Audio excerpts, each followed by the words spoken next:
Hello दोस्तों, I hope आप सब अच्छे होंगे। साथियों, हम उत्तर प्रदेश यूपी पीसीएस जो आर एग्ज़ाम होने वाला है उसके लिए प्रैक्टिस सेट सॉल्व कर रहे हैं। और अभी जो प्रैक्टिस सेट सॉल्व कराया जा रहा है पीसीएस मंत्रा द्वारा पब्लिश किए गए टेस्ट सीरीज को हम लोग सॉल्व कर रहे हैं। और ये टेस्ट नंबर 9 है, जिसके अंतर्गत हम लोग सामान्य अध्ययन पेपर फर्स्ट के महत्वपूर्ण प्रश्नों को 140 क्वेश्चंस को डिस्कस करेंगे। तो यदि आप लोग चैनल पर नए हैं तो सब्सक्राइब कर लीजिए और बेल आइकन को प्रेस कर लीजिए, जिससे वीडियो के महत्वपूर्ण नोटिफिकेशन आप लोगों को मिलते रहें। और वीडियो से रिलेटेड कोई भी डाउट हो, कन्फ्यूजन हो, कमेंट बॉक्स में कमेंट करके पूछ सकते हैं। और फिर वीडियो में जो है अपना फीडबैक ज़रूर दे दिया करें, जिससे कि वीडियो आप हमको कैसा लग रहा है कैसा नहीं पता चलता रहे। और भी जो भी प्रैक्टिस सेट्स मार्केट में आएंगे, जो नए वाले प्रैक्टिस सेट्स हैं, वो सारे प्रैक्टिस सेट्स कंप्लीट कराए जाएंगे। बशर्ते आप लोग अपना रिवीजन करते रहिए, उसके साथ साथ जो है प्रैक्टिस सेट्स जरूर सॉल्व किया करें।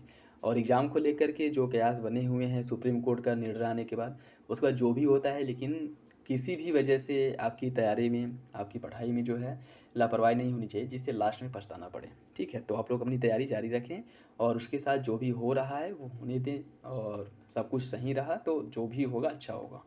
तो चलिए इसी के साथ वीडियो की शुरुआत करते हैं। और इसमें जो है कि कोशिश करिएगा कि आप लोग मेरे आंसर बताने के पहले आप लोग आंसर बताएं और देखिए आप लोग के कितने क्वेश्चन सही हो रहे हैं और किस सेक्शन पे ज़्यादा ध्यान देने की ज़रूरत है।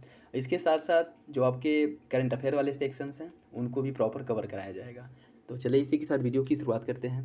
क्वेश्चन नंबर फर्स्ट देखिए, निम्नलिखित कथनों पर विचार कीजिए। ध्वनि की चाल माध्यम की प्रत्यास्थता पर निर्भर करती है। ध्वनि की चाल माध्यम के घनत्व पर निर्भर करती है। कौन सा विकल्प इसका सही होगा? इसका जो सही आंसर है वो हो जाएगा ऑप्शन सी। दोनों विकल्प आपका सही हो जाएगा। किसी माध्यम की जो ध्वनि की चाल है, यह माध्यम की प्रत्यास्थता और घनत्व इन दोनों पर निर्भर करती है। किसी माध्यम की ध्वनि की चाल जो है वो प्रत्यास्थता और घनत्व दोनों पर निर्भर करती है। तो सही आंसर आपका ऑप्शन सी हो जाएगा। और इसमें भी अगर हम देखें तो जैसे वायु में ध्वनि की चाल माध्यम की प्रत्यास्थता पर निर्भर करती है, जैसे बढ़ने पर बढ़ती है और घटने पर घट जाती है। और गैसों में घनत्व बढ़ने पर ध्वनि की चाल क्या होती है? कम हो जाती है। और इसी कारण आर्द्र मौसम में दूर तक जाती है और शुष्क मौसम में कम दूरी तक। ठीक है, तो सही आंसर क्या हो जाएगा? सही आंसर हो जाएगा आपका ऑप्शन सी। इंद्रधनुष सदैव सूर्य के विपरीत दिशा में बनता है। इंद्रधनुष सुबह पश्चिम और शाम को पूर्व दिशा में बनता है। कौन सा विकल्प इसका सही होगा? इसका जो सही आंसर है वो हो जाएगा आपका ऑप्शन ए। दोनों विकल्प सही है। इंद्रधनुष का फॉर्मेशन जब भी होगा सूर्य निकलने की विपरीत दिशा में होगा। जैसे सुबह में सूर्य अगर पूर्व की तरफ निकल रहा है तो इंद्रधनुष जो बनेगा वो पश्चिम की तरफ बनेगा। ठीक, पश्चिम की तरफ। और शाम को सूर्य अगर पश्चिम की तरफ दिखाई दे रहा है उस समय अगर इंद्रधनुष बनेगा तो वो पूर्व की तरफ बनेगा। ठीक है, दोनों विकल्प आपका सही हो जाएगा। उत्तल दर्पण से बनने वाला प्रतिबिंब हमेशा होता है आभासी, सीधा, छोटा या फिर उपरोक्त में से सभी? इसका जो सही आंसर है वो हो जाएगा ऑप्शन सी। उत्तल दर्पण से बनने वाला जो प्रतिबिंब है हमेशा आभासी, सीधा और उल्टा होता है। तो तीनों विकल्प आपका सही हो जाएगा। ठीक है, तीनों विकल्प सही हो जाएगा, ऑप्शन डी। निम्नलिखित में से कौन प्राथमिक शेल का उदाहरण है? वोल्टी सेल, लैकलेच सेल, डेनियल या फिर निकेल लौह सेल? कूट के हिसाब से सही आंसर का चयन करना है। इसका सही आंसर हो जाएगा option A. Voltaic cell, Leclanche cell और डेनियल सेल, यह तीनों सेल जो है प्राथमिक सेल के उदाहरण हैं। ऑप्शन ए इसका सही हो जाएगा। चुंबकीय बल रेखाओं के संदर्भ में निम्नलिखित कथनों पर विचार कीजिए। प्रत्येक पंक्ति एक खुला और निरंतर वक्र है। यह उत्तरी ध्रुव से निकलती है और दक्षिण ध्रुव पर समाप्त हो जाती है। वे उन ध्रुवों के पास भीड़ भाड़ वाले होते हैं जहां चुंबकीय क्षेत्र प्रबल होता है। कौन सा विकल्प इसका सही होगा? इसका जो सही आंसर है वो हो जाएगा ऑप्शन बी। दूसरा और तीसरा सही है, पहला गलत हो जाएगा। इसकी अगर हम बात करें चुंबकीय बल रेखाओं की, तो यह प्रत्येक रेखा एक बंद और निरंतर वक्र होती है। चुंबकीय बल रेखाएं जो हैं यह उत्तरी ध्रुव से निकलती हैं और दक्षिण ध्रुव पर समाप्त हो जाती हैं। उसके साथ साथ कभी एक दूसरे को नहीं काटती हैं और यह उन ध्रुवों के पास भीड़ भाड़ वाली होती हैं जहाँ चुंबकीय क्षेत्र प्रबल होता है। ठीक है, और ये चुंबकीय कंपास सुई को क्या करती हैं? प्रभावित करती हैं। तो सही आंसर हो जाएगा आपका ऑप्शन बी। दूसरा तीसरा सही है, पहला गलत हो जाएगा। फ्यूज तार के संबंध में कौन सा कथन सही है? इसके पदार्थ का गलनांक उच्च होता है। उच्च कोटि का फ्यूज तार टीन का बना होता है। कौन सा विकल्प इसका सही है? देखिए इसका जो सही आंसर है वो हो जाएगा ऑप्शन बी। दूसरा सही है, पहला गलत है। जो फ्यूज होता है यह, इसका जो गलनांक होता है वह उच्च नहीं होता है, इसका गलनांक निम्न होता है। जैसे फ्यूज में जैसे कोई भी विसंगति आती है, कोई भी उसमें जो है गड़बड़ी अगर होती है तो फ्यूज का तार जो है गल करके टूट, वहाँ से क्या होता है? टूट जाता है। अगर इसका गलनांक बहुत उच्च होता तो यह शायद ऐसा न होता। इसका गलनांक बहुत कम होता है जिस कारण जो है यह टूट जाता है। ठीक है, तो सही आंसर आपका बी हो जाएगा। ऑप्शन बी इसका सही हो जाएगा। ठीक है, जो फ्यूज होता है इसका गलनांक बहुत कम होता है, जिससे धारा प्रवाहित होने के कारण फ्यूज का तार गर्म होकर के पिघल जाता है, ठीक है। और इसी के परिणामस्वरूप परिपथ में जो जो भी परिपथ है जो उड़ने वाला होता है, फिर से घर में जो तार लगे हैं या फिर से बिजली के जो उपकरण हैं वह खराब होने से बच जाते हैं, ठीक है। दूसरा सही हो जाएगा, पहला गलत है। निम्नलिखित में से किस क्षेत्र में लेजर किरणों का उपयोग किया जाता है? आंकड़ों के संग्रहण में, होलोग्राफी में, प्रतिरक्षा में या फिर उपरोक्त में से सभी? इसका सही आंसर क्या होगा? इसका जो सही आंसर है वो हो जाएगा ऑप्शन डी। इन सभी में जो है लेजर किरणों का उपयोग किया जाता है, चाहे वो आंकड़ों का संग्रहण करना हो, होलोग्राफी या फिर प्रतिरक्षा में। ऑप्शन डी इसका सही हो जाएगा, ठीक है। लेजर की अगर हम बात करें तो प्रकाश उच्च दिशा निर्देशित होती हैं। इसके विकिरण को बहुत सूक्ष्म क्षेत्रों में फोकस किया जाता है और यह जो है लेजर किरणें जो होती है इनका उपयोग तकनीकी में किया जा सकता है। उसके साथ साथ दूरी एवं समय को मापने में, स्वास्थ्य एवं चिकित्सकीय क्षेत्र जो है यहाँ इसमें भी इनका प्रयोग होता है। तो तीनों विकल्प आपका सही हो जाएगा। विकिरण द्वारा किसी वस्तु की ऊष्मा के क्षय होने की दर निर्भर करती है किस पर? वातावरण के तापांतर पर, वस्तु की प्रकृति पर, पृष्ठ के क्षेत्रफल पर या उपरोक्त में से सभी? इसका सही आंसर हो जाएगा ऑप्शन डी, उपरोक्त में से सभी। विकिरण द्वारा किसी वस्तु से निकलने वाली बाहर जाने जाने वाली ऊष्मा विकल्प में दिए गए तीनों विकल्प जो दिए गए सही हो जाएगा। क्यों? क्योंकि किसी वस्तु से क्षय होने वाली ऊष्मा की जो दर है वस्तु और उसके आसपास के वातावरण के तापांतर, वस्तु के पृष्ठ की प्रकृति और पृष्ठ के क्षेत्रफल पर क्या करती है? निर्भर करती है। ऑप्शन डी हो जाएगा। निम्नलिखित में से किसका उपयोग दर्पण बनाने में किया जाता है? Silver nitrate, ammonium nitrate, silver bromide या फिर फेरिक ऑक्साइड? इसका जो सही आंसर है वो हो जाएगा ऑप्शन ए, सिल्वर नाइट्रेट का उपयोग दर्पण बनाने में होता है, ठीक है। ऑप्शन ए हो जाएगा। निम्नलिखित में से कौन सा विकल्प सुमेलित नहीं है? बोलोमीटर या ऊष्मीय विकिरण मापा जाता है इससे। कैलोरीमीटर द्वारा ऊष्मा की मात्रा को मापा जाता है। एक्यूमुलेटर द्वारा विद्युत धारा को एम्पियर में मापने हेतु इसका उपयोग होता है। डायनामोमीटर यह इंजन द्वारा उत्पन्न की गई शक्ति को मापने वाला यंत्र है। कौन सा विकल्प सही होगा? इसका सही आंसर हो जाएगा ऑप्शन सी।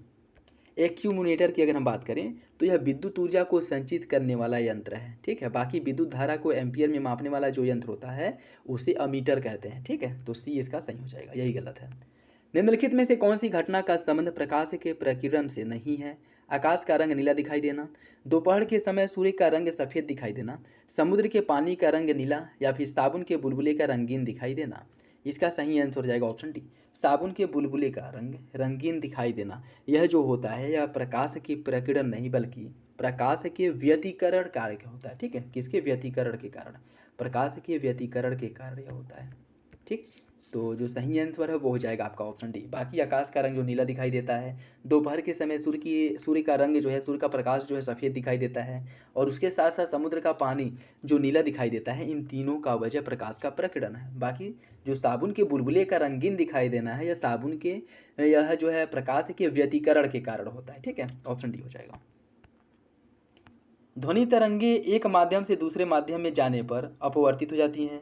विभिन्न माध्यमों तथा विभिन्न तापों पर ध्वनि की चाल भिन्न भिन्न हो सकती है। कौन सा विकल्प इसका सही है? इसका सही आंसर हो जाएगा ऑप्शन ए, कथन और कारण दोनों सही है और आर्य के सही व्याख्या करता है। ऑप्शन ए हो जाएगा। निम्नलिखित में से किस ताप पर कोई अर्धचालक सेमीकंडक्टर एक अचालक की तरह कार्य करता है? 100 डिग्री सेल्सियस तापमान पर, 37 डिग्री सेल्सियस पर, 0 डिग्री या फिर इनमें से कोई नहीं? इसका सही आंसर क्या होगा? इसका सही आंसर हो जाएगा ऑप्शन सी, 0 डिग्री सेल्सियस पर।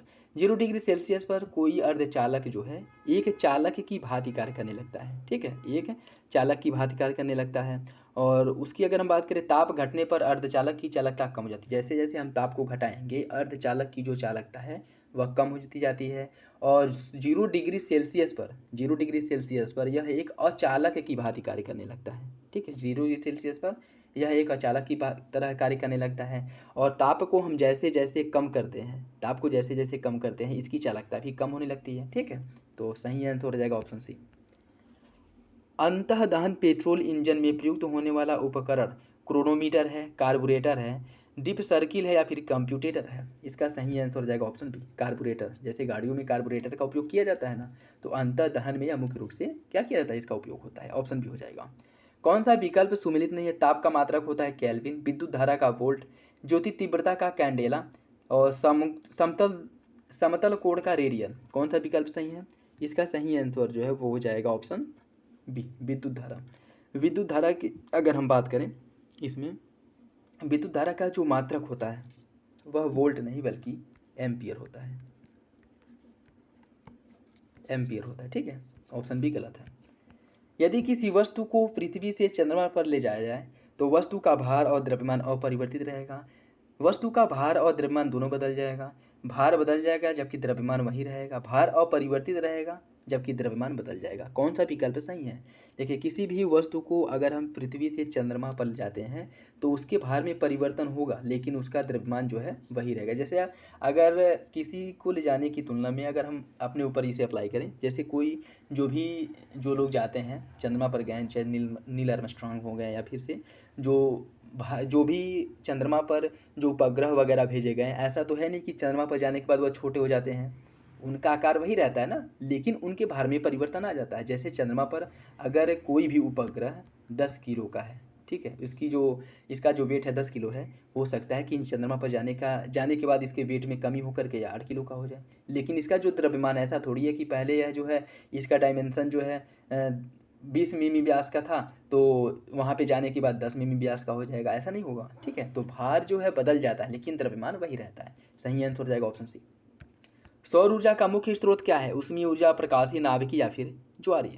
इसका सही आंसर हो जाएगा ऑप्शन ए। सौर ऊर्जा का मुख्य स्रोत जो है नाभिकीय ऊर्जा है। देखिए, सौर ऊर्जा का प्रमुख स्रोत नाभिकीय ऊर्जा होता है। सौर ऊर्जा सूर्य से उत्पन्न होती है और सौर्य की ऊर्जा का प्रमुख स्रोत हाइड्रोजन परमाणुओं का संलयन है। हाइड्रोजन परमाणुओं के संलयन के कारण ही सूर्य से ऊर्जा निर्मुक्त होती है, अर्थात दो हल्के नाभिक मिलकर के एक बड़े नाभिक का निर्माण करते हैं। ठीक है, ऑप्शन सी इसका सही हो जाएगा।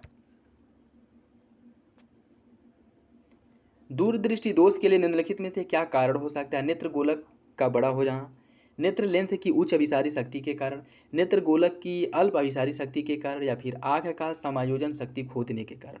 कौन सा विकल्प इसका सही है? इसका सही आंसर हो जाएगा ऑप्शन सी। नेत्र गोलक की अल्प अभिसारी शक्ति के कारण जो है दूरदृष्टि दोष होता है। ठीक है, दूरदृष्टि दोष होता है। ऑप्शन सी इसका सही हो जाएगा। ठीक, ऑप्शन सी सही हो जाएगा। और इसके निवारण के लिए, दूरदृष्टि दोष को दूर करने के लिए उत्तल दर्पण का उपयोग किया, तो उत्तल लेंस जो है इसका उपयोग होता है, उत्तल लेंस का उपयोग होता है। ठीक है, ऑप्शन सी हो जाएगा। वाष्पन को प्रभावित करने वाले निम्नलिखित कारकों में से कौन एक नहीं है? ताप, पृष्ठीय क्षेत्रफल, वस्तु का द्रव्यमान या फिर पवन का वेग? इसका सही आंसर क्या है? देखिए, इसका जो सही आंसर है वो हो जाएगा आपका ऑप्शन सी, वस्तु का द्रव्यमान। वस्तु के द्रव्यमान का इस पर कोई प्रभाव नहीं पड़ता। बाकी तापमान, अगर तापमान कम हो ज़्यादा हो इसका प्रभाव पड़ेगा। पृष्ठीय क्षेत्रफल, जैसे मैदानी क्षेत्र है, पहाड़ी क्षेत्र है, इसका भी प्रभाव पड़ेगा। पवन का वेग, पवनों का वेग, उस समय पवन प्रवाहित हो रहा है, मतलब हवाएं चल रही हैं या फिर शांत हवा है, तो इन सब का प्रभाव पड़ेगा। लेकिन वस्तु के जो द्रव्यमान है इसका कोई प्रभाव नहीं पड़ता है, तो ऑप्शन सी इसका सही हो जाएगा। स्टैथोस्कोप किस सिद्धांत पर कार्य करता है? स्टैथोस्कोप जो है यह ध्वनि परावर्तन के सिद्धांत पर कार्य करता है। ठीक है, स्टैथोस्कोप जिसका उपयोग चिकित्सा के क्षेत्र में किया जाता है, यह ध्वनि के परावर्तन के सिद्धांत पर कार्य करता है। ठीक, ऑप्शन ए हो जाएगा। मोड़ पर चलती कार में बैठे यात्री पर कौन सा बल कार्य करता है? अपकेंद्री बल, अभिकेंद्री, गुरुत्वाकर्षण या फिर बल आघूर्ण? इसका सही आंसर हो जाएगा इस ऑप्शन ए, अपकेंद्री बल। किसी मोड़ पर चलते कार में बैठे यात्री पर अपकेंद्री बल कार्य करेगा क्योंकि व्यक्ति का जो शरीर है केंद्र से बाहर की ओर झुकेगा, और अपकेंद्री बल जैसे केंद्र से अगर हम बाहर की ओर जा रहे हैं तो इस पर कार्य करेगा अपकेंद्री बल, और केंद्र की अंदर बाहर से केंद्र की तरफ आ रहे हैं तो इस पर कार्य करेगा अभिकेंद्रीय बल। ठीक है, और अगर किसी मोड़ पर हम जा रहे हैं तो जैसे मोड़ पर अगर गाड़ी लेके जाओ घुमाओ तो ऐसा नहीं होता कि जैसे कि हम बाहर की ओर खींचे जा रहे हैं, तो उस पर जो कार्य करता है वह अपकेंद्रीय बल कार्य करता है। ठीक है, ऑप्शन हो जाएगा। निम्नलिखित में से कौन सा नियम कोणीय संवेग संरक्षण के तुल्य है? केपलर का कक्षाओं का नियम, केपलर के क्षेत्रफलीय वेग का नियम, केपलर के परिक्रमण काल का नियम या फिर न्यूटन का सार्वत्रिक गुरुत्वाकर्षण नियम? कौन सा बल कार्य करता है? देखिए, इसका जो सही आंसर है वो हो जाएगा ऑप्शन बी, केपलर का क्षेत्रफलीय वेग का नियम जो है यह हो जाएगा, ऑप्शन बी सही है। गुरुत्वाकर्षण स्थिरांक का मान सर्वप्रथम किस वैज्ञानिक ने दिया था?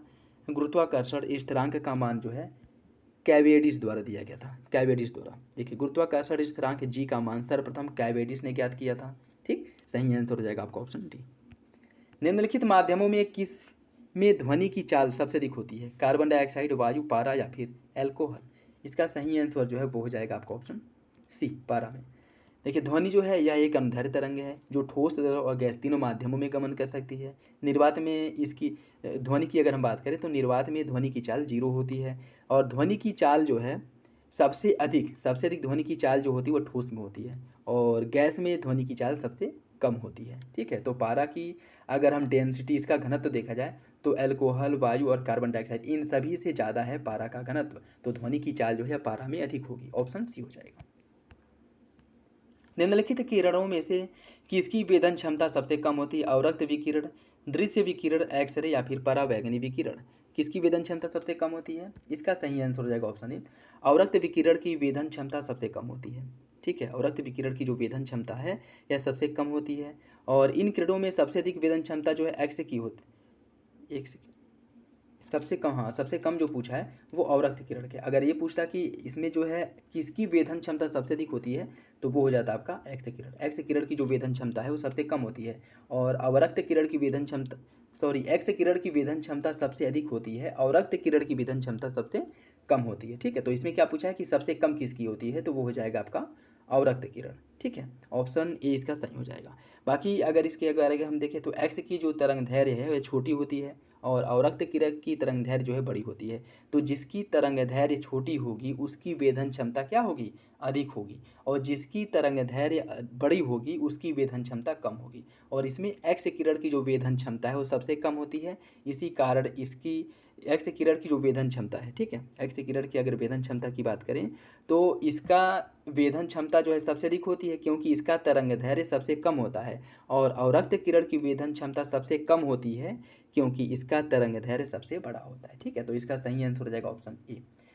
किसी चालक का प्रतिरोध निर्भर करता है चालक की लंबाई और तापमान पर, चालक की अनुप्रस्थ काट के क्षेत्रफल पर, चालक के पदार्थ या फिर उपरोक्त में से सभी। इसका सही आंसर हो जाएगा ऑप्शन डी।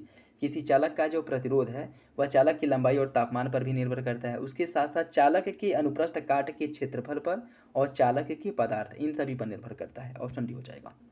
नाभिकीय भौतिकी, नाभिकीय भौतिकी के पिता के रूप में किसे जाना जाता है? नाभिकीय भौतिकी का पिता कहा जाता है रदरफोर्ड को।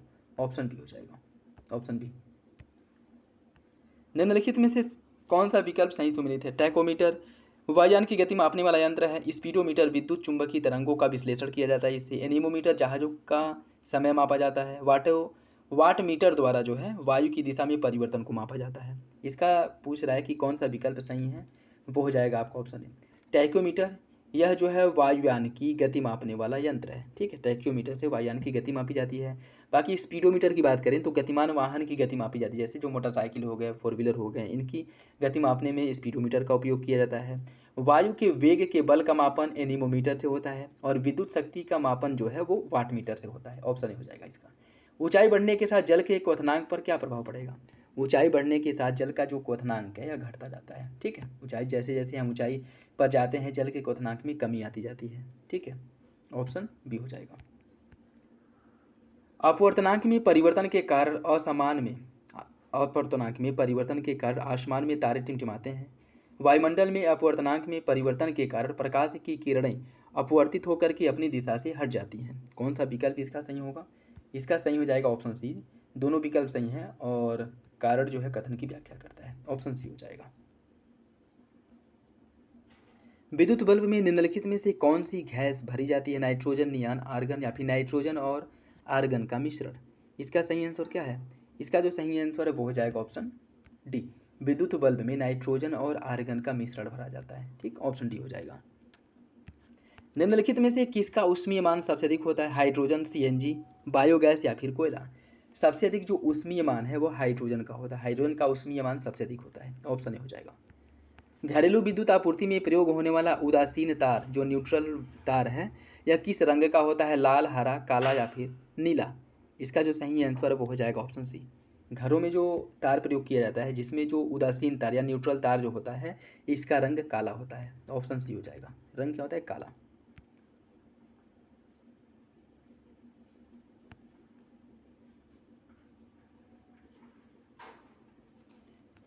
अर्धचालक पदार्थ में अशुद्धियाँ मिलाने पर उसकी विद्युत चालकता पर क्या प्रभाव पड़ेगा? किसी अर्धचालक में अगर हम उसमें अशुद्धि मिला दें तो इससे इसकी चालकता जो है बढ़ जाती है। ऑप्शन ए हो जाएगा, चालकता बढ़ जाएगी। समुद्र के जल का नीला रंग का दिखाई देना अभी ऊपर हम लोग डिस्कस किए हैं, या किस वजह से होता है? जो आपका प्रकाश है, प्रकाश के प्रकीर्णन के कारण जो है दिखाई देता है। ऑप्शन ए हो जाएगा। अम्ल के संबंध में कौन सा विकल्प गलत है? अम्ल विद्युत का सुचालक होता है, अम्ल धातु से क्रिया करके हाइड्रोजन गैस बनाता है, अम्ल भस्म और क्षार से प्रतिक्रिया करके लवण और जल बनाता है। अम्ल लाल लिटमस को नीला कर देता है। कौन सा विकल्प गलत है? इसका सही आंसर हो जाएगा ऑप्शन डी। ऑप्शन डी, अम्ल लाल लिटमस को नीला नहीं करता है। ठीक है, अम्ल जो है नीले लिटमस को लाल कर देता है। ठीक है, अम्ल नीले लिटमस को लाल कर देता है। ठीक है, अम्ल की अगर हम बात करें, अम्ल नीले लिटमस को लाल कर देता है, नीले लिटमस को लाल कर देता है। ठीक है, और क्षार अगर हम बात करें तो क्षार जो है यह लाल लिटमस को नीला करता है। क्षार क्या करता है? यह लाल को नीले में कन्वर्ट कर देता है। ठीक, और अम्ल जो है यह नीले को लाल में कन्वर्ट कर देता है। ऑप्शन डी गलत हो जाएगा। निम्नलिखित में से कौन सा सुमेलित नहीं है? मैग्नीशियम या हाइड्रोक्साइड पेंट की अम्लीयता को दूर करने में कॉपर सल्फेट का उपयोग कीटाणुनाशक के रूप में होता है। साइट्रिक अम्ल का उपयोग दवा और खाद्य पदार्थों के संरक्षण में। कैल्शियम हाइड्रोक्साइड का मिट्टी की अम्लीयता को दूर करने में। कौन सा विकल्प गलत है? इसका जो सही आंसर है वो हो जाएगा option C. Option C, citric अम्ल दवा और खाद्य पदार्थों के संरक्षण में होता है, यह गलत है। साइट्रिक अम्ल की बात करें तो इसका उपयोग धातुओं को साफ करने में, खाद्य पदार्थों और दवाओं के निर्माण में, कपड़ा उद्योग में किया जाता है। और दवाओं का उपयोग, खाद्य पदार्थों का संरक्षण जो किया जाता है उसमें बेंजोइक अम्ल का उपयोग किया जाता है। ठीक है, ऑप्शन सी हो जाएगा। निम्नलिखित में से कौन सा कोलाइड का उदाहरण है? कोलाइड का उदाहरण नहीं है। दूध, नदी का गंदा जल, रक्त या फिर स्याही। इसका सही आंसर हो जाएगा ऑप्शन बी। नदी का जो गंदा जल है कोलाइड का उदाहरण नहीं है। बाकी दूध, रक्त और स्याही ये तीनों जो है कोलाइड का उदाहरण है। ऑप्शन बी हो जाएगा। निम्नलिखित में से किस कार्बनिक यौगिक का उपयोग विस्फोटक पदार्थ के निर्माण में होता है? एसिटिलीन, एथिलीन, ग्लिसरॉल या फिर मिथाइल अल्कोहल। इसका सही आंसर क्या होगा? इसका जो सही आंसर है वो हो जाएगा आपका ऑप्शन सी, ग्लिसरॉल का। ग्लिसरॉल का। एथिलीन, इसका प्रयोग जो है पॉलीथीन, मस्टर्ड गैस और निश्चेतक के रूप में होता है। एसिटिलीन का प्रयोग धातुओं को काटने में, जोड़ने में, कच्चे फलों को कृत्रिम रूप से पकाने में। मिथाइल अल्कोहल का उपयोग जहरीली शराब होती है या कह सकते हैं शराब के रूप में, उसके साथ साथ कृत्रिम रंग बनाने और वर्निश आदि में इसका उपयोग किया जाता है। ग्लिसरॉल जो है यह सांद्र सल्फ्यूरिक अम्ल की उपस्थिति में सांद्र नाइट्रिक अम्ल के साथ प्रतिक्रिया करके टीएनजी, टाइनाइट्रोग्लिसरीन बनाता है, जो कि एक विस्फोटक है। ठीक है, सही आंसर हो जाएगा ऑप्शन सी। अपमार्जक के संबंध में कौन सा विकल्प गलत है? यह कठोर जल में कपड़े धोने के काम आता है। इसकी अधिकता नदियों में जा करके प्रदूषण करती हैं क्योंकि यह जैव निंदकरणीय नहीं होता है और इन्हें बनाने के लिए कच्चे पदार्थ पेट्रोलियम से प्राप्त होता है। साबुन की अपेक्षा इसमें सांद्रता या फिर आर्द्रता के गुण जो है अधिक पाए जाते हैं। कौन सा विकल्प इसका गलत है? इसका जो सही आंसर है वो हो जाएगा ऑप्शन सी। इन्हें बनाने के लिए कच्चे पदार्थ के रूप में पेट्रोलियम का उपयोग किया जाता है, यह गलत है। अपमार्जक की बात करें तो यह कठोर जल में उपस्थित आयनों के साथ कोई विलय अवक्षेप नहीं बनाता है और इन्हें बनाने के लिए कच्चे माल के रूप में वनस्पति तेल का उपयोग किया जाता है। ठीक है, साबुन के निर्माण में कच्चे माल के रूप में पेट्रोलियम का उपयोग किया जाता है। ठीक है, पेट्रोलियम उत्पाद का, जबकि इसमें जो है वनस्पति उत्पाद का। तो सी जो है गलत हो जाएगा। निम्नलिखित में से थर्मोप्लास्टिक का उदाहरण नहीं है? Bakelite, polyvinyl chloride PVC, polystyrene या फिर नॉयलॉन। इसमें क्या पूछा है कि थर्मोप्लास्टिक का उदाहरण नहीं है। इसका सही आंसर हो जाएगा ऑप्शन। बैकेलाइट जो है यह थर्मोप्लास्टिक नहीं है। ठीक है, बैकेलाइट थर्मोप्लास्टिक नहीं है। तो सही आंसर जो है वो हो जाएगा आपका ऑप्शन ए। ऑप्शन ए सही है। जर्मन सिल्वर में निम्नलिखित में से कौन सा पदार्थ नहीं पाया जाता है? कॉपर, जिंक, निकिल या फिर एल्यूमिनियम। जर्मन सिल्वर में एल्यूमिनियम का उपयोग नहीं किया जाता। जर्मन सिल्वर में कॉपर, जिंक, निकिल होता है। ठीक है, जिसका उपयोग बर्तन और मूर्तियों को बनाने में किया जाता है। इसमें एल्यूमिनियम की मात्रा ना के बराबर होती है, या कह सकते हैं कि होती ही नहीं है। ठीक, तो डी हो जाएगा। निम्नलिखित में से कौन सा कथन सही है? ऐसे तत्व जिनके परमाणु क्रमांक भिन्न परंतु परमाणु द्रव्यमान समान होते हैं समस्थानिक कहलाते हैं। ऐसे तत्व जिनकी परमाणु संख्या समान परंतु परमाणु भार भिन्न होती है उसे समस्थानिक कहा जाता है। समस्थानिक बताना है कौन सा विकल्प इसका सही है। इसका सही आंसर हो जाएगा आपका ऑप्शन डी, उपयुक्त में से कोई नहीं। दोनों विकल्प जो है क्या हो जाएंगे? दोनों विकल्प गलत हो जाएंगे। इसकी अगर हम बात करें, ऐसे तत्व जिनकी परमाणु संख्या समान परंतु परमाणु भार भिन्न होता है उन्हें समस्थानिक कहा जाता है। ठीक है, उन्हें समस्थानिक कहा जाता है। और वे तत्व जिनके परमाणु क्रमांक भिन्न होते हैं और परमाणु द्रव्यमान समान होता है उन्हें समभारिक कहा जाता है। तो दोनों विकल्प आपका गलत हो जाएगा। निम्नलिखित में से कौन सा विकल्प गलत है? लोहे का जंग लगना एक ऑक्सीकरण अभिक्रिया, ऑक्सीडेशन अभिक्रिया। लोहे के संक्षारण के लिए ऑक्सीजन या वायु की उपस्थिति तथा नमी आवश्यक होती है। लौह धातु पर जिंक धातु की परत बैठाने की क्रिया को गैल्वेनाइजेशन कहा जाता है। इसका सही आंसर क्या होगा? कूट के हिसाब से आपको सही आंसर का चयन करना है। इसका सही आंसर हो जाएगा ऑप्शन डी। सभी विकल्प सही है, ऑप्शन डी हो जाएगा। निम्नलिखित में से कौन सा कथन सही है? प्रोड्यूसर गैस में कार्बन डाइऑक्साइड तथा नाइट्रोजन का मिश्रण होता है। वाटर गैस में कार्बन मोनोऑक्साइड और हाइड्रोजन का मिश्रण होता है।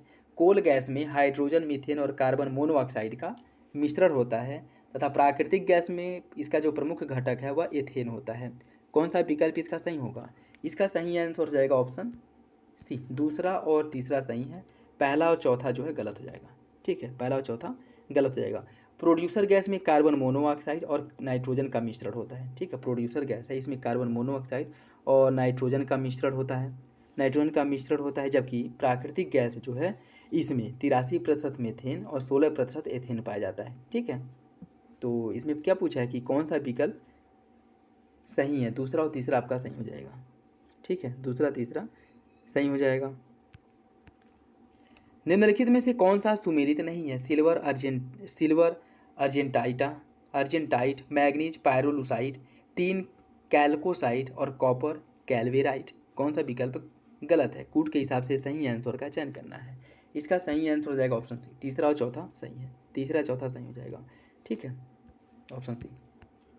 निम्नलिखित में से सूची फर्स्ट को सूची सेकेंड से सुनिश्चित करना है। सूची फर्स्ट को सूची सेकेंड से सुनिश्चित करना है। सोडियम हाइड्रोक्साइड यह क्या है? सोडियम हाइड्रोक्साइड है कास्टिक सोडा। सोडियम कार्बोनेट जो है वाशिंग सोडा को सोडियम कार्बोनेट कहा जाता है। जिंक सल्फेट जो है सफ़ेद कशिश को जिंक सल्फेट कहा जाता है और फेरस सल्फेट को हरा कशिश कहा जाता है। ठीक है, इसका जो सही आंसर है वो हो जाएगा आपका ऑप्शन डी, 2 1 3 4। ऑप्शन डी हो जाएगा 2 1 3 4। मानव शरीर में किस धातु की अधिकता से विल्सन रोग होता है? तांबा, निकिल, जिंक या फिर मोलिब्डेनम। इसका सही आंसर है ऑप्शन ए। मानव शरीर में तांबा धातु की अधिकता से विल्सन नामक रोग हो जाता है। ठीक, ऑप्शन ए। निम्नलिखित में से कौन सा सुमेलित है? लौह चूड़ अमोनिया गैस बनाने में उपयोग होता है। निकिल का उपयोग वनस्पति तेलों में कृत्रिम घी बनाने के रूप में। सिल्वर चूड़ का उपयोग सल्फ्यूरिक अम्ल बनाने में किया जाता है। कौन सा विकल्प इसका सही है? इसका सही आंसर हो जाएगा ऑप्शन ए। पहला दूसरा सही है, तीसरा गलत है। ठीक है, पहला दूसरा सही हो जाएगा, तीसरा जो है आपका गलत है। ठीक, सल्फ्यूरिक अम्ल के निर्माण में प्लैटिनम चूड़ का इस्तेमाल किया जाता है, न कि सिल्वर चूड़ का। ठीक है, तो तीसरा गलत हो जाएगा। महंगे कांच पात्र के निर्माण हेतु किस कांच का उपयोग किया जाता है? महंगे कांच का पात्र बनाने के लिए किस कांच का उपयोग होता है? सोडा कांच, सीसा, क्रिस्टल कांच, क्राउन कांच या फिर फ्लिट कांच। इसका सही आंसर ऑप्शन बी, सीसा क्रिस्टल कांच का उपयोग किया था, सीसा क्रिस्टल कांच का, ऑप्शन बी। निम्नलिखित में से कौन सा पॉलीमर का उपयोग केबल के निर्माण में किया जाता है? Poly styrene, Teflon, polyvinyl chloride या फिर पॉलीप्रोपाइलिन। इसका सही आंसर क्या है? इसका सही आंसर जो है वो हो जाएगा आपका ऑप्शन, देखिए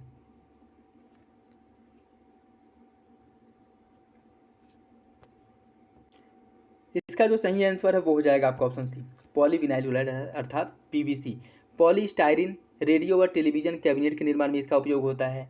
टेफ्लॉन का उपयोग नॉन स्टिक कुकिंग बर्तन बनाने में, जो अब देखते होंगे बर्तन जो आते हैं नीचे जो काले रंग की कलाई की जाती है। पॉलीविनाइल क्लोराइड पीवीसी का उपयोग केबल बनाने में और पॉलीप्रोपाइलिन का उपयोग ट्यूब के निर्माण में होता है। ऑप्शन सी इसका सही हो जाएगा। कांच पर लेखन कार्य के लिए किसका उपयोग किया जाता है? कांच पर लेखन कार्य के लिए हाइड्रोफ्लोरिक अम्ल का उपयोग किया जाता है। ऑप्शन सी हो जाएगा हाइड्रोफ्लोरिक अम्ल का। नेक्स्ट देखिए, निम्नलिखित में से कौन एक सही सुमेलित नहीं है? जल की अस्थायी कठोरता कैल्शियम और मैग्नीशियम के बाइकार्बोनेट लवण के कारण होती है। सिल्वर ब्रोमाइड कृत्रिम वर्षा कराने में उपयोग होता है। पिटवा लोहा कार्बन की मात्रा अपेक्षाकृत इसमें अधिक होती है। और किसी पदार्थ का परमाणु उस पदार्थ के सभी गुण विद्यमान रहते हैं। कौन सा विकल्प इसमें से गलत है? इसका सही आंसर हो जाएगा ऑप्शन बी, दूसरा और तीसरा जो है गलत है, दूसरा तीसरा गलत हो जाएगा। ठीक है, सिल्वर आयोडाइड का उपयोग जो है, सिल्वर ब्रोमाइड नहीं, सिल्वर आयोडाइड का उपयोग किया जाता है कृत्रिम वर्षा के लिए। ठीक है, और फोटोग्राफी में सिल्वर ब्रोमाइड का उपयोग किया जाता है। और पिटवा लोहा जो होता है इसमें कार्बन की मात्रा सबसे कम होती है, न कि अधिक होती है। ठीक है, कम होती है, तो दूसरा तीसरा गलत हो जाएगा। पानी का कौन सा गुण इसे एक अच्छा विलायक बनाता है? उच्च क्वथनांक, उच्च द्विध्रुवीय आघूर्ण, उच्च विशिष्ट ऊष्मा या फिर उच्च विशिष्ट गुरुत्व। इसका जो सही आंसर है वो हो जाएगा ऑप्शन बी, इसका उच्च द्विध्रुवीय आघूर्ण जो है यह पानी को अच्छा विलायक बनाता है। ऑप्शन जो है बी हो जाएगा। ताप बढ़ने पर विसरण की दर बढ़ जाएगी, घट जाएगी, पहले बढ़ेगी फिर घटेगी या फिर कोई परिवर्तन नहीं होगा? ताप बढ़ने की विसरण की दर जो है बढ़ जाती है, ताप बढ़ने पर विसरण की दर बढ़ जाती है। ठीक है। देखिए, जैसे किसी पदार्थ का फैलना और अन्य पदार्थ के साथ मिश्रित होने पर विसरण कहलाता है। और विसरण गैस में सबसे तीव्र तथा ठोस में सबसे मंद होता है। विसरण जो होता है वह गैसों में सबसे अधिक होता है, ठोस में सबसे कम होता है, क्योंकि जो आपका गैस है, गैस का फैलाव ज़्यादा होगा, ठोस का फैलाव होता है ना के बराबर होता है। तो इसकी जो गति है वह सबसे अधिक किस में होगी, गैसों में होगी, और ठोसों में सबसे कम होगी। और ताप बढ़ने पर विसरण की दर जो है यह बढ़ती है और कम होने पर कम हो जाती है। ऑप्शन ए हो जाएगा। निम्नलिखित में से कौन समांगी की तरह दिखाई पड़ने पर वास्तव में विषमांगी होता है? कौन जो है समांगी की तरह दिखाई पड़ने पर वास्तव में विषमांगी होता है? इसका सही आंसर जो है वो हो जाएगा ऑप्शन सी, स्याही। ऑप्शन बी हो जाएगा, स्याही। ब्रह्मांड में सबसे अधिक किस अवस्था में पदार्थ पाए जाते हैं? प्लाज्मा, ठोस, गैस या फिर बोस आइंस्टीन कंडेंसेंट? इसका सही आंसर क्या है? देखिए, इसका जो सही आंसर है वो हो जाएगा आपका ऑप्शन ए। ब्रह्मांड में सबसे अधिक जो पदार्थ पाए जाते हैं वो प्लाज्मा अवस्था में पाए जाते हैं। ऑप्शन ए हो जाएगा। ताजे घाव के लिए आयोडीन का टिक्चर एक प्रतिरोधी है या तात्विक आयोडीन का एक तंतु विलयन है जिसमें नहीं होता है? क्या जल, एसीटोन, एल्कोहल या फिर पोटेशियम आयोडाइड? इसमें जो है एसीटोन नहीं होता है, एसीटोन इसमें नहीं होता है। ऑप्शन बी हो जाएगा। पानी में साबुन और डिटर्जेंट की मैल दूर करने की क्रिया का निर्माण जो है किस विधि द्वारा होती है? मिसेल, लवण, क्षारक या फिर अम्ल? इसका सही आंसर हो जाएगा option A, micelle. Option A सही है। निम्नलिखित में से कौन सा एक उच्चतम मात्रा में हाइड्रोजन आयन H+ आयन देता है? सोडियम हाइड्रोक्साइड विलयन, मिल्क ऑफ मैग्नीशिया, नींबू का रस या फिर अमाशय रस? इसका सही आंसर क्या होगा? इसका सही आंसर हो जाएगा ऑप्शन डी, अमाशयी रस। ऑप्शन डी सही है। अमाशयी रस से जो है सबसे अधिक उच्चतम मात्रा में हाइड्रोजन आयन देता है। ऑप्शन डी सही है। निम्नलिखित में से किसका उपयोग न्यूट्रॉन मंदक के रूप में नहीं किया जा सकता? भारी जल, ग्रेफाइट, बेरिलियम ऑक्साइड या फिर सोडियम तथा पोटेशियम के मिश्र धातु? इसका सही आंसर जो है वो हो जाएगा ऑप्शन डी, सोडियम तथा पोटेशियम के मिश्र धातु का उपयोग मंदक के रूप में नहीं होता। बाकी भारी जल, ग्रेफाइट और बेरिलियम ऑक्साइड इन तीनों का उपयोग किया जाता है। ऑप्शन डी हो जाएगा। निम्नलिखित रेडियो एक्टिव पदार्थों में से किसकी अर्ध आयु सबसे अधिक होती है? कार्बन 14 की, प्लूटोनियम 239 की, रेडियम 226 की या फिर यूरेनियम 238 की? इसका सही answer option D, radio active पदार्थ जिसकी अर्ध आयु सबसे अधिक होती है वह यूरेनियम 238 है, यूरेनियम 238। ऑप्शन डी हो जाएगा। निम्नलिखित में से कौन सा आधातु ठोस अवस्था में पाया जाता है? निम्नलिखित में से कौन सा आधातु ठोस अवस्था में पाया जाता है? ब्रोमीन, बोरॉन, क्रिप्टॉन या फिर रेडॉन? इसका सही आंसर है ऑप्शन बी, बोरॉन। बोरॉन सहित प्रकृति में पाए जाने वाले जो अधिकांश तत्व हैं वह ठोस अवस्था में पाए जाते हैं। और ऐसे लगभग 11 तत्व हैं, जैसे hydrogen, helium, nitrogen oxide, fluorine, neon, chlorine, argon, krypton, xenon, radon. यह कमरे के ताप पर गैसीय अवस्था में पाए जाते हैं। ठीक है, ऑप्शन बी। हाइड्रोकार्बन ऊपर भाग की क्रिया के द्वारा वाणिज्यिक पैमाने पर डाई हाइड्रोजन बनाया जाता है जब CO का H2 गैसों का मिश्रण निर्मित होता है। इसे क्या कहा जाता है?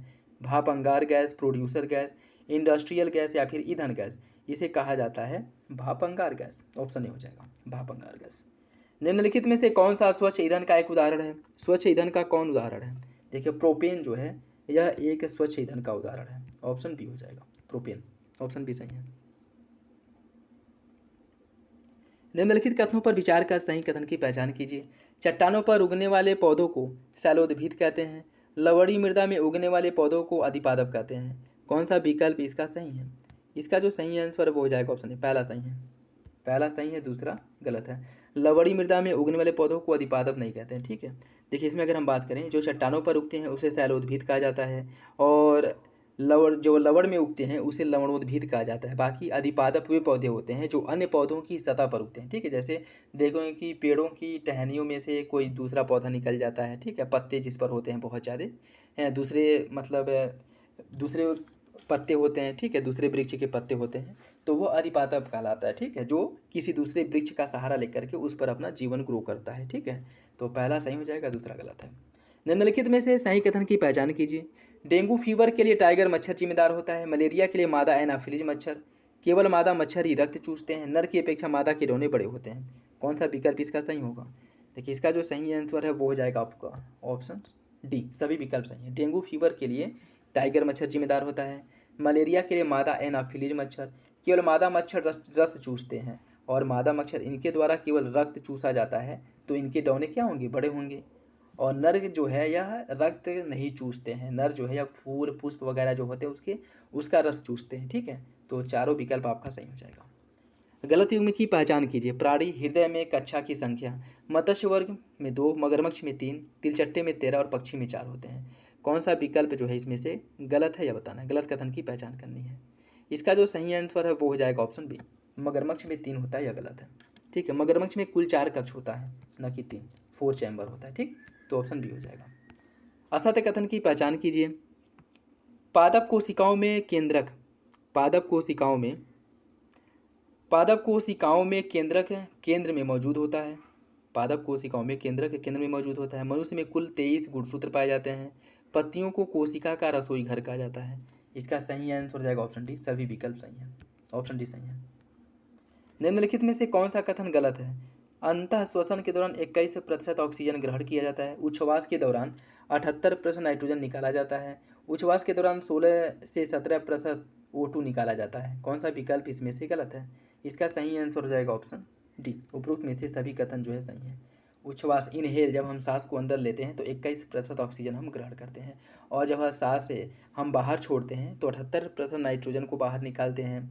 और उच्छ्वास के समय जो है जब हम सांस को बाहर निकालते हैं तो उस कंडीशन में 16 से लेकर के 17% O2 निकलता है। ठीक है, तो सभी विकल्प सही हो जाएंगे। एक लंबे समय संकर पौधे में स्वपरागण कराने पर लंबे व बौने 3 संबंध एक में प्रॉप होते हैं। यह परिणाम सिद्ध करता है क्या? यह परिणाम जो है क्या सिद्ध करता है? यह सिद्ध करता है पृथक्करण के नियम को। ऑप्शन बी हो जाएगा, ऑप्शन बी सही है। लंबे समय तक मनुष्य के भोजन में थायमिन की कमी क्या उत्पन्न करेगा? चर्मदाह, रक्तस्राव, तंत्रिका तंत्र में पेशियों की दुर्बलता या फिर रक्त अल्पता। इसका सही आंसर हो जाएगा ऑप्शन सी, तंत्रिका तंत्र एवं पेशियों की दुर्बलता। तंत्रिका तंत्र एवं पेशियों की दुर्बलता इससे हो जाएगी। ठीक है, अगर लंबे समय तक हम थायमिन खाने में जो है हमारे थायमिन की कमी होती है। ठीक है, अच्छा कमेंट बॉक्स में बताइएगा थायमिन जो है किस विटामिन का जो है रासायनिक नाम है। ऑप्शन बी हो जाएगा। निम्नलिखित में से कौन एक नाइट्रोजन का स्थिरीकरण करने वाले जीव नहीं है? लाइकेन, एनाबिना, माइकोराइजा या फिर एजोटोबैक्टर। कूट के हिसाब से सही आंसर का चयन करना है। इसका सही आंसर हो जाएगा ऑप्शन डी। इसमें से क्या पूछा है कि कौन नाइट्रोजन स्थिरीकरण नहीं है, तो लाइकेन और माइकोराइजा यह दोनों जो है नाइट्रोजन का स्थिरीकरण नहीं करते हैं। ठीक, बाकी एनाबिना और एजोटोबैक्टर इनके द्वारा नाइट्रोजन का स्थिरीकरण किया जाता है। निम्नलिखित कथनों पर विचार कीजिए। शरीर की दूसरी सबसे मजबूत हड्डी फीमर है। शरीर की सबसे कमजोर हड्डी है मेलियस, और शरीर की सबसे पतली हड्डी फीबुला है। कौन सा विकल्प इसमें से सही है? इसका कूट के हिसाब से आपको सही आंसर का चयन करना है। देखिए इसका जो सही आंसर है वो हो जाएगा आपका ऑप्शन डी, डी हो जाएगा। ठीक है, तीनों विकल्प सही हैं। कूल्हे के जोड़ का प्रतिस्थापन क्या कहलाता है? अर्थोप्लास्टी, एंजियोप्लास्टी, ऑस्टियोपोरोसिस या फिर आर्थराइटिस। इसका सही आंसर ऑप्शन है कूल्हे के जोड़ का जो प्रतिस्थापन होता है उसे अर्थोप्लास्टी कहते हैं, ऑर्थोप्लास्टी ऑप्शन है। नाखून अथवा बाल काटते समय दर्द का आभास नहीं होता है, इसकी वजह क्या है? नाखून एवं बाल अल्फा कीरेटिन से बने होते हैं या कैल्शियम फास्फेट के बने होते हैं। इसमें मृत कोशिकाओं के द्रव होते हैं जिनमें रक्त का संचार नहीं होता है, या फिर इनमें से कोई नहीं। इसका सही आंसर हो जाएगा ऑप्शन सी, सी सही है। नेक्स्ट देखिए, इसमें सूची फर्स्ट को सूची सेकेंड से सम्मिलित करना है। घुटना, घुटना जो है किसका होता है? पटेला बोन। घुटने में पाया जाता है पटेला बोन। एड़ी में टॉर्सल, चेहरे में पाया जाता है लैक्राइमल, और कंधे में स्कैपुला। इसका सही आंसर हो जाएगा 1, 2, 3, 4 ऑप्शन है। निम्नलिखित कथनों पर विचार कीजिए। एंजाइम एक प्रकार की प्रोटीन है। एंजाइम एक बायो उत्प्रेरक है। एंजाइम पाचन में भाग लेता है। कौन सा विकल्प इसमें से गलत है? कौन सा विकल्प गलत है? इसका सही आंसर हो जाएगा ऑप्शन डी, कोई सा भी नहीं, सभी विकल्प सही है। एंजाइम जो है एक प्रकार का प्रोटीन होता है। एंजाइम एक बायो उत्प्रेरक के रूप में कार्य करता है। इसके साथ साथ एंजाइम जो है पाचन में भी भाग लेता है, पाचन की क्रिया में भी भाग लेता है। तो तीनों विकल्प सही हैं। ठीक, सही कथन की पहचान कीजिए। ग्रहणी बड़ी आंत का मुख्य भाग है। सीकम अमाशय से जुड़ा होता है। अमाशय का कार्डियक भाग ग्रासनाल से जुड़ा होता है। छोटी आंत का मध्य भाग कोलन कहलाता है। कौन सा विकल्प इसका सही होगा? इसका सही आंसर है ऑप्शन सी, अमाशय का कार्डियक भाग ग्रासनाल से जुड़ा होता है, यह सही है। ठीक, यह सही हो जाएगा। निम्नलिखित में से कौन सा धातु युक्त विटामिन है जिसकी कमी से परनीसियस एनीमिया होता है? बायोटीन, साइनोकोबालामिन, फोलिक एसिड या फिर रेटिनॉल। इसका सही आंसर है ऑप्शन बी, साइनोकोबालामिन। साइनोकोबालामिन जो विटामिन बी 12 का रासायनिक नाम है। ठीक है, ऑप्शन बी हो जाएगा। धमनियों की भित्तियाँ मोटी होती हैं क्योंकि धमनियाँ ऑक्सीजन युक्त रक्त को हृदय से शरीर के विभिन्न भागों तक ले जाती हैं। धमनियाँ भी ऑक्सीजन युक्त रक्त को हृदय से शरीर के विभिन्न भागों तक ले जाती हैं। धमनियाँ ऑक्सीजन युक्त रक्त को शरीर के विभिन्न भागों से वापस हृदय तक लाती हैं, या फिर धमनियाँ सिराओं को कोशिकाओं से जोड़ती हैं। कौन सा विकल्प जो है इसका सही है? इसका जो सही आंसर है वो हो जाएगा आपका, इसका सही आंसर हो जाएगा ऑप्शन ए। धमनियाँ ऑक्सीजन युक्त ऑक्सीजेंटेड रक्त को हृदय से शरीर के विभिन्न भागों तक ले जाती हैं। ठीक है, ऑप्शन ए हो जाएगा, ऑप्शन ए। फुफ्फुस धमनी शुद्ध रक्त का परिवहन करती है। रक्त कोशिकाएं हृदय की दीवार को रक्त की आपूर्ति करती हैं। कोरोनरी धमनी विभिन्न अंगों की दीवार को रक्त की आपूर्ति करती हैं। धमनियों का रंग लाल और सिराओं शरीर की सतह पर मौजूद होता है। धमनियों का रंग लाल होता है और शरीर की सतह पर मौजूद होता है। कौन सा विकल्प सही नहीं है? इसका सही आंसर जो है वो हो जाएगा आपका ऑप्शन डी, ऑप्शन डी। देखिए सभी कथन जो है वो गलत हैं। फुफ्फुस धमनी की अगर हम बात करें तो यह शुद्ध रक्त का नहीं बल्कि अशुद्ध रक्त का परिवहन करता है। ठीक, रक्त कोशिकाएं विभिन्न अंगों की दीवार को रक्त की आपूर्ति करती हैं, जबकि हृदय की दीवार को रक्त की आपूर्ति कोरोनरी धमनी करती है। ठीक है, तो ये भी गलत हो जाएगा। बाकी धमनियों का रंग जो है लाल होता है, परंतु यह शरीर की मांसपेशियों में गहराई जो ऑक्सीजेंटेड ब्लड प्रवाहित होता है, जो हृदय से शरीर के विभिन्न भागों तक जाता है। ठीक है, वह जो है शरीर के आंतरिक भागों में पाया जाता है, और शरीर के ऊपरी भागों में जो हमें दिखाई देता है उसमें डीऑक्सीजेंटेड कार्बन डाइऑक्साइड युक्त रक्त उसमें प्रवाहित होता है। ठीक है, और उसका जो कलर है वह कैसा होता है? उसका कलर जो है नीले रंग का होता है। ठीक है, जो शरीर के ऊपरी भाग में दिखाई देता है, जिन्हें क्या कहा जाता है? जिन्हें सीरा कहा जाता है। बाकी जो धमनियाँ होती हैं वह शरीर के आंतरिक भागों में स्थित होती हैं, जिसमें ऑक्सीजन युक्त रक्त प्रवाहित होता है, और सिराओं में कार्बन डाइऑक्साइड युक्त रक्त प्रवाहित होता है और शरीर के ऊपरी भागों में दिखाई देती हैं। ठीक है, तो चारों विकल्प क्या हो जाएगा? गलत हो जाएगा। एक इष्ट कोशिका में एक ग्लूकोज अणु कुल कितने एटीपी उत्पन्न करता है? 2, 4, 36 या फिर 38? इसका सही आंसर क्या है? इसका सही आंसर हो जाएगा ऑप्शन ए, 2 एटीपी एडिनोसिन ट्राइफॉस्फेट का निर्माण करता है एक इष्ट कोशिका में एक ग्लूकोज में। ठीक है, एक ग्लूकोज अणु से, ऑप्शन ए हो जाएगा। सही सुमिलित है।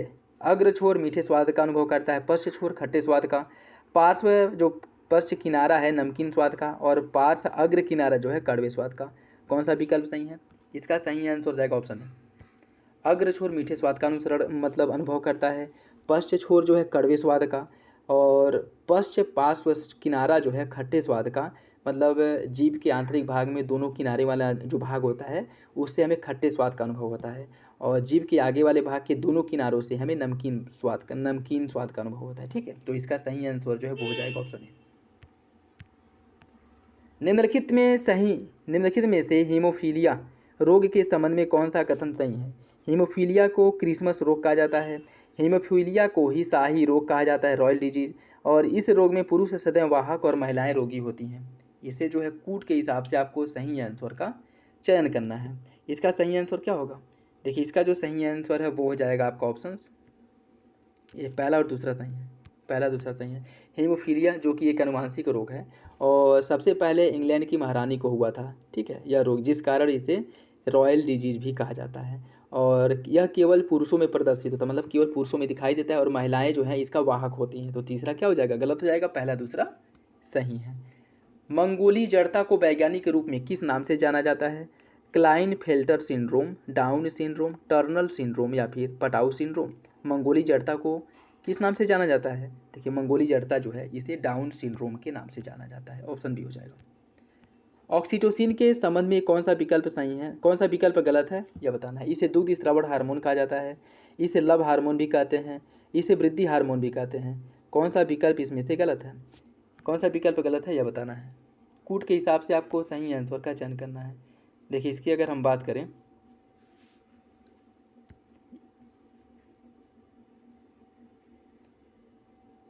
देखिए इसमें ये क्वेश्चन गलत है। इसमें क्या कहा है कि कौन सा विकल्प असत्य कथन की पहचान करनी है, गलत है। यहाँ पे असत्य नहीं बल्कि सत्य होगा, तो पहला और दूसरा सही हो जाएगा। ठीक है, और अगर असत्य पूछेगा तो तीसरा गलत है। ठीक है, पहला और दूसरा सही है, तीसरा गलत है। ठीक है, तीसरा गलत है।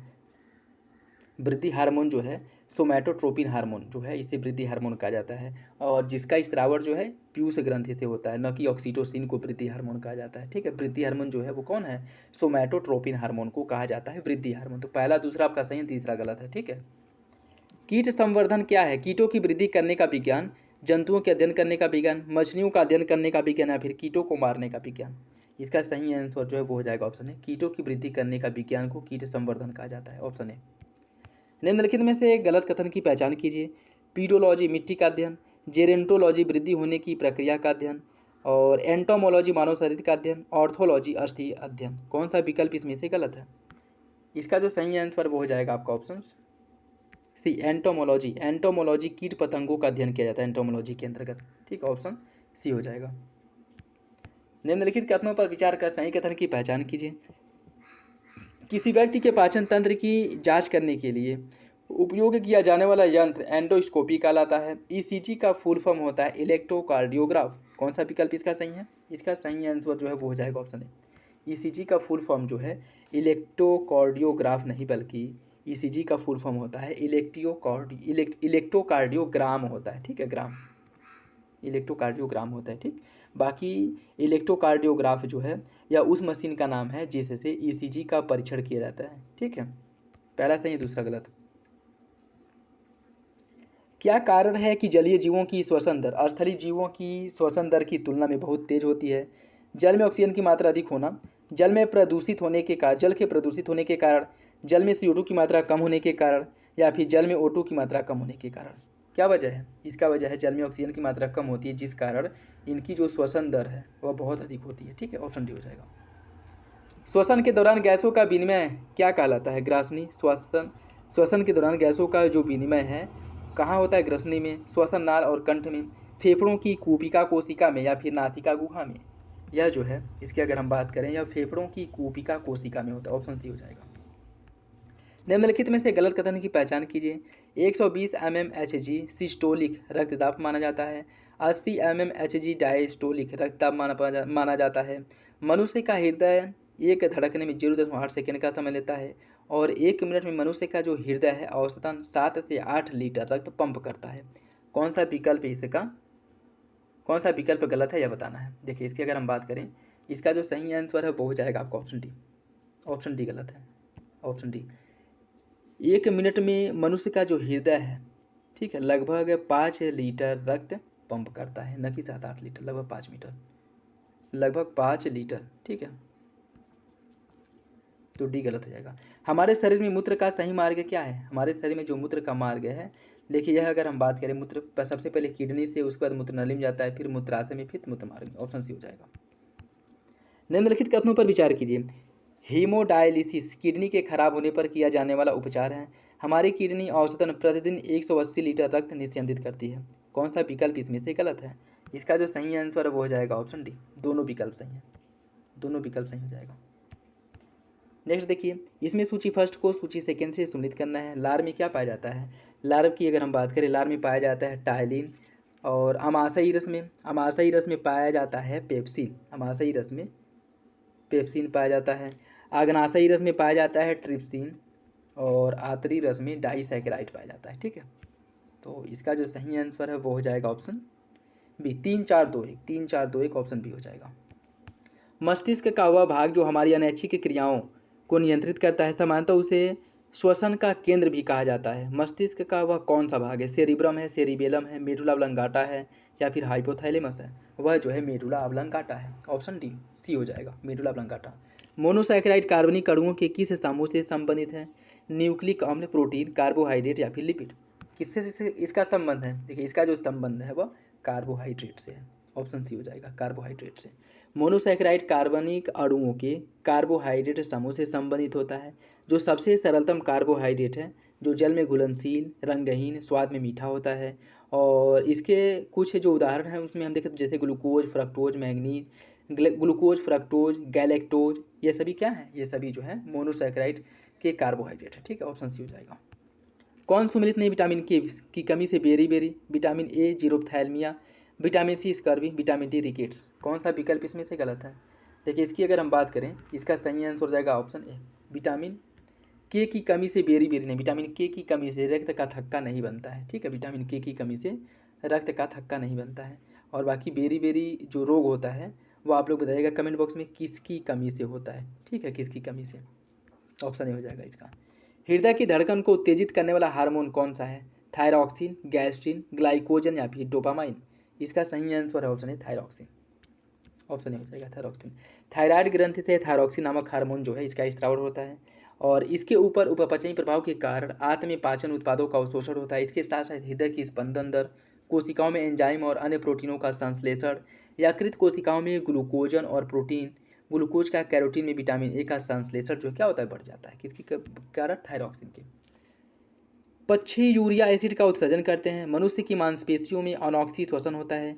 पीनियल ग्रंथि हमारी जैविक घड़ी का नियंत्रण करती है। कौन सा विकल्प इसका सही है? इसका सही आंसर हो जाएगा ऑप्शन डी। सभी विकल्प सही हो जाएंगे। निम्नलिखित में से कौन सा कथन सही नहीं है? उच्च जो त्वचा है या उपकलीय इपिथेलियल टिश्यू का बना होता है। पौधों में वृद्धि के लिए जिम्मेदार विभेदोत्तक उत्तक होता है। कंडरा संयोजी उत्तक हड्डियों से जोड़ होती है। कौन सा विकल्प इसका सही होगा? इसका सही आंसर हो जाएगा ऑप्शन डी। Option D. कौन पूछा क्या कि कौन सा विकल्प गलत है? वो हो जाएगा ऑप्शन डी। डी गलत है। ठीक है, अन्य पहला दूसरा सही हो जाएगा। नेक्स्ट देखिए, इसमें सूची फर्स्ट को सूची सेकंड से सुनित करना है। सूची फर्स्ट को सूची सेकंड से सुनित करना है। थायराइड से किसका स्त्राव होता है? थायरॉक्सिन का। अग्नाशय से किसका स्त्राव होता है? इंसुलिन का। अधिवृक्क से एड्रेनलिन और पीयूष से वृद्धि हार्मोन। इसका सही आंसर क्या है? Option D. 2, 3, 4, 1। दोस्तों वीडियो अगर अच्छा लगे तो लाइक जरूर कर दिया करें। रक्त स्कंदन की प्रक्रिया को क्या कहा जाता है? हेमोस्टेसिस, एरिथ्रोब्लास्टोसिस फिटेलिस, होमोपाइएसिस या फिर इनमें से कोई नहीं? इसका सही आंसर क्या होगा? देखिए, इसका जो सही आंसर है वो हो जाएगा ऑप्शन ए। इसे हेमोस्टेटिस कहा जाता है। हेमोस्टेटिस कहा जाता है। ठीक है, रक्त का स्कंदन जो कि एक जटिल प्रक्रिया है जो विटामिन के जो है इसमें महत्वपूर्ण भूमिका निभाता है और इसे हेमोस्टेटिस कहा जाता है। और यह जो है मुख्य रूप से विटामिन के जो है इसमें कैल्शियम, प्रोथ्रोम्बिन, फाइब्रिनोजन और प्लेटलेट्स इत्यादि जो है रक्त क्लोथी में, ब्लड क्लोथी में कार्य करते हैं। ऑप्शन ए हो जाएगा।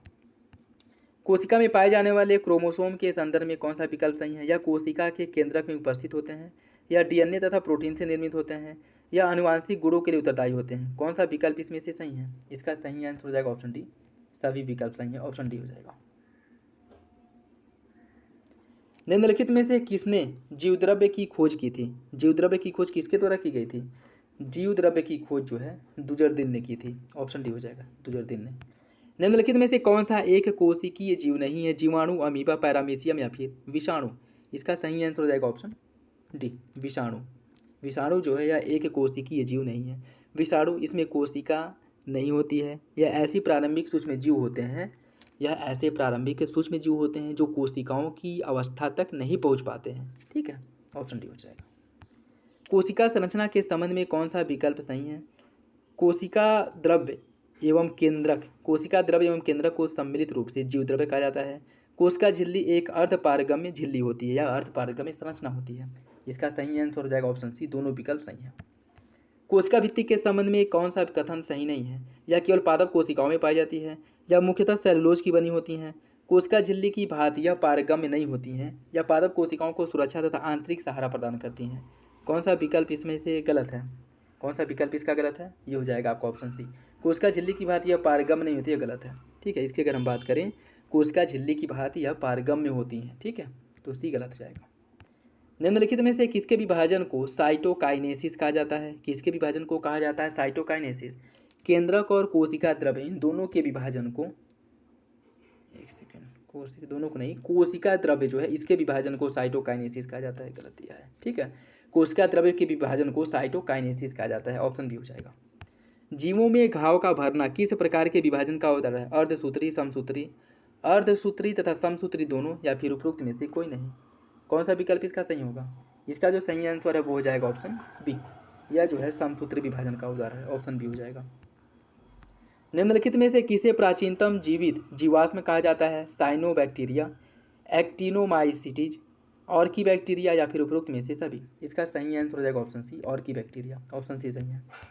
बैक्टीरियोफेज क्या है? जीवाणु, विषाणु, कवक या फिर उपरोक्त में से कोई नहीं? बैक्टीरियोफेज जो है यह विषाणु होता है जो जीवाणुओं को भी प्रभावित करता है। ठीक है, नकारात्मक रूप से, मतलब उनको भी इन्फेक्टेड करता है। निम्नलिखित में से कौन सा रोग जीवाणु के कारण नहीं होता है? केले में बंकी टॉप ऑफ बनाना रोग, नींबू का कैंकर रोग, आलू का सैंथिल रोग या फिर गेहूं का टुंडा रोग? कौन जीवाणु के कारण नहीं होता है यह बताना है। देखिए, इसका जो सही आंसर है वो हो जाएगा ऑप्शन ए। केले में बंकी टॉप ऑफ बनाना रोग जो है यह विषाणु, यह जीवाणु के कारण नहीं बल्कि विषाणु वायरस के कारण होता है। ठीक है, ऑप्शन ए हो जाएगा। नाखून तथा बालों में उगने वाले कवक को क्या कहा जाता है?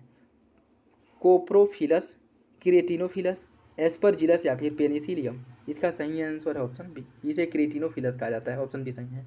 निम्नलिखित में से किसका अध्ययन माइकोलॉजी कहा जाता है? माइकोलॉजी के अंतर्गत किसका अध्ययन किया जाता है? लाइकेन, प्रोटोजोआ, कवक या फिर शैवाल। देखिए कवकों का जो अध्ययन है यह माइकोलॉजी के अंतर्गत किया जाता है। ठीक है, कवकों का अध्ययन माइकोलॉजी के अंतर्गत किया जाता है। कवक का जो अध्ययन माइकोलॉजी, लाइकेन का अध्ययन लाइकेनोलॉजी, शैवाल का अध्ययन फाइकोलॉजी। ठीक है, ऑप्शन सी। प्रयोगशाला में प्रयुक्त होने वाला लिटमस पेपर किस लाइकेन से प्राप्त होता है?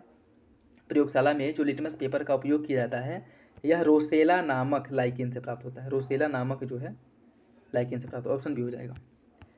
लाइकेन के संबंध में निम्नलिखित कथनों पर विचार कीजिए। लाइकेन वायु प्रदूषण के संकेतक होते हैं। वायु प्रदूषण वाले स्थान पर लाइकेन अधिक मात्रा में पाए जाते हैं। कौन सा विकल्प इसमें से गलत है? इसका सही आंसर हो जाएगा ऑप्शन बी।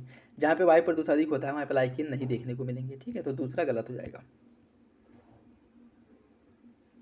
निम्नलिखित में से किसे अंतरिक्ष शैवाल कहा जाता है? किसे अंतरिक्ष शैवाल के नाम से जाना जाता है? सिफेल्यूराम, क्लोरेला, ट्राइकोडेस्थियम इरिथ्रियम या फिर अल्वा।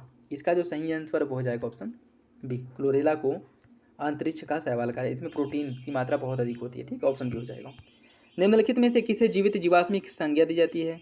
जीवित जीवाश्म की संज्ञा जो है साइकस को जीवित जीवाश्म की संज्ञा दी जाती है। ठीक है, और यह एक अनवृत बीजी पादप है, पौधा है। Option D. कोशिका द्रव के संबंध में निम्नलिखित कथनों पर विचार कीजिए।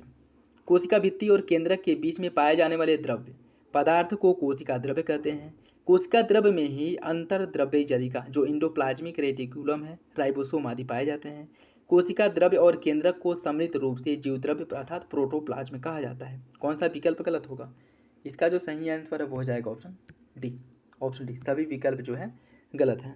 देखिए कोशिका द्रव्य के संबंध में दिए गए सभी कथन, एक सेकेंड, इसमें क्या पूछा है?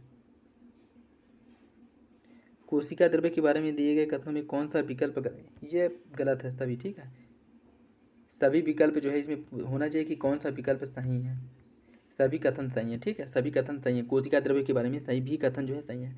कोशिका द्रव्य इसके अगर हम बात करें इसे 3 भागों में विभाजित किया गया है। कोशिका झिल्ली, कोशिका द्रव्य और केंद्रक। कोशिका के विभिन्न कोशिकांग किसी कोशिका द्रव्य में पाए जाते हैं। ठीक है, तीनों विकल्प सही हैं, यह गलत दिया है। निम्नलिखित में से कौन सा रोग जीवाणु जनित होता है? कुशिंग, हेमोफीलिया, निमोनिया या फिर जॉइंटिस। कौन सा रोग जीवाणु के कारण होता है? इसका सही आंसर हो जाएगा ऑप्शन सी, निमोनिया। निमोनिया जो है यह जीवाणु के कारण होता है जिसको मुख्य रूप से डिप्लोकोकस न्यूमोनी के कारण होता है। ठीक है, बाकी जॉइंटिस की बात करें तो यह विषाणु जनित रोग है। हीमोफीलिया यह एक लिंगी संलग्न रोग है। कुशिंग रोग यह एड्रीनल हार्मोन के अंति जो बहुत ज़्यादा स्त्रावण होने लगता है तब कुशिंग रोग हो जाता है। ठीक है, जब किसका एड्रीनल हार्मोन का ज़्यादा स्त्रावण होता है तब कुशिंग रोग होता है। तो सही आंसर इसका हो जाएगा ऑप्शन सी। क्रेब्स चक्र मनुष्य की शारीरिक क्रियाविधि के किस भाग से संबंधित है? श्वसन, पाचन, रक्त परिसंचरण या फिर उत्सर्जन। इसका सही आंसर क्या है? इसका सही आंसर हो जाएगा ऑप्शन ए, श्वसन तंत्र। Option A. मानव मस्तिष्क का कौन सा भाग श्वसन क्रिया को नियंत्रित करता है?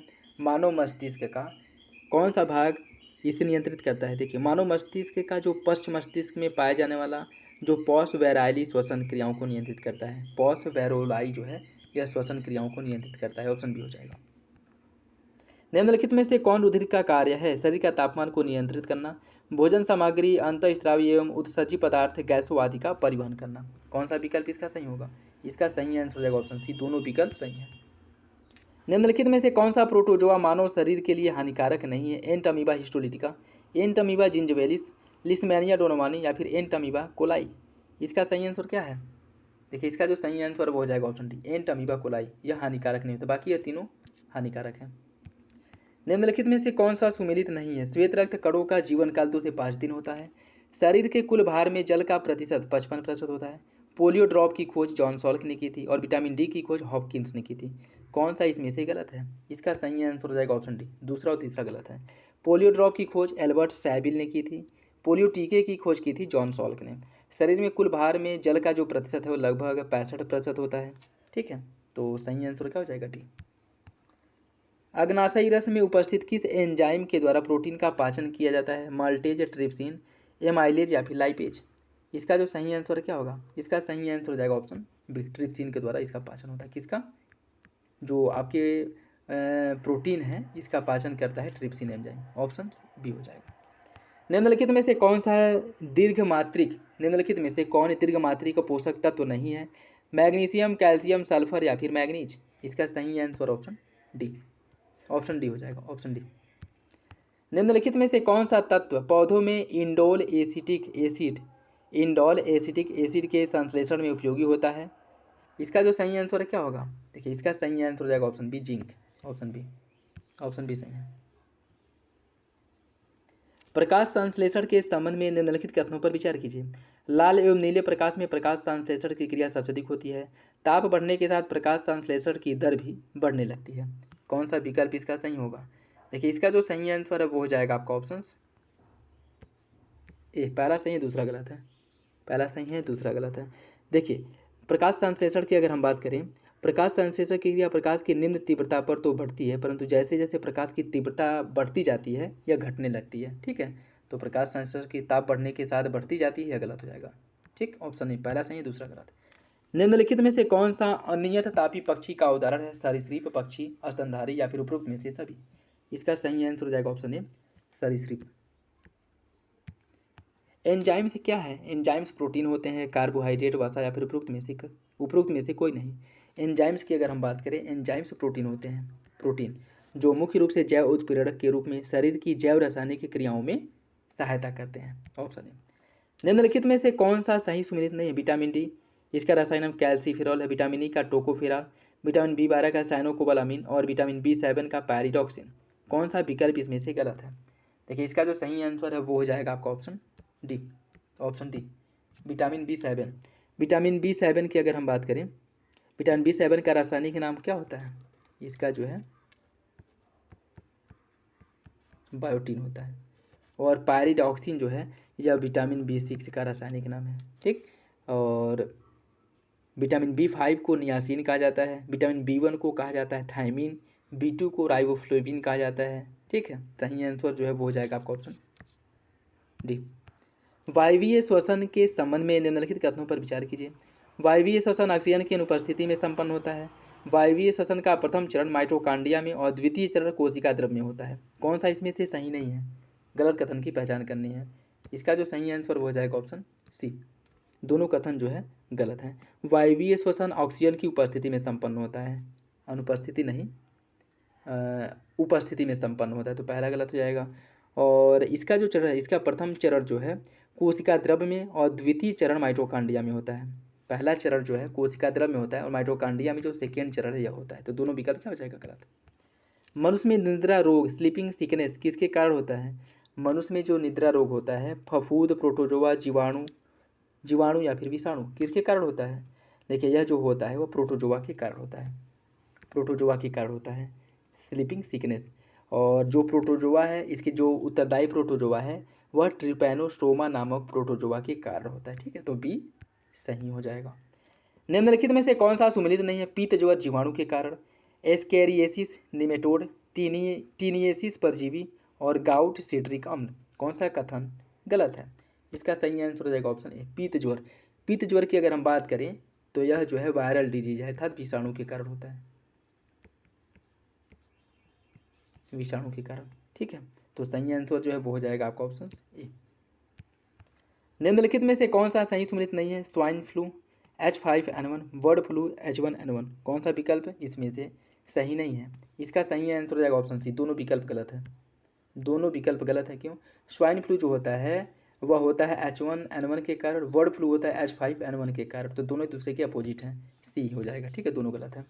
निम्नलिखित में से कौन सा सही सुमेलित है, एंथोलॉजी घासों का अध्ययन, डेंड्रोलॉजी वृक्षों झाड़ियों का अध्ययन, पोमोलॉजी बीजों का अध्ययन और लीमोलॉजी जो है झीलों का अध्ययन। कौन सा इसमें से सही सुमेलित है, इसका सही आंसर हो जाएगा ऑप्शन बी, डेंड्रोलॉजी वृक्षों झाड़ियों का अध्ययन किया जाता है डेंड्रोलॉजी के अंतर्गत, ठीक है।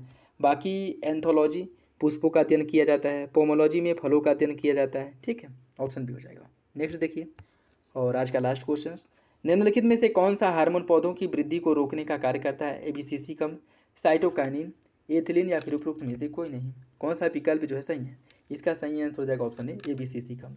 ठीक है, ABCC कम्ल। ABCC कम्ल जो है यह हार्मोन पौधों की वृद्धि को रोकने का कार्य करता है, जबकि साइटोकाइनिन पौधों की कोशिकाओं विभाजन के लिए आवश्यक एक हार्मोन है। एथिलीन जो है यह गैस के रूप में पौधों में पाया जाने वाला हार्मोन है, जो पौधों की चौड़ाई में वृद्धि के लिए उत्तरदायी होता है। ठीक, तो सही आंसर इसका क्या हो जाएगा ऑप्शन ए। ये था आज का last question. I hope video आप लोगों को अच्छा लगा होगा। वीडियो पसंद है तो लाइक जरूर करें, और किसी भी क्वेश्चन को लेकर के कोई डाउट कन्फ्यूजन हो कमेंट बॉक्स में कमेंट करके पूछ सकते हैं, और अपना फीडबैक जरूर दे दिया करें। तो चलिए मिलते हैं अगले वीडियो में, तब तक के लिए धन्यवाद। जय हिंद।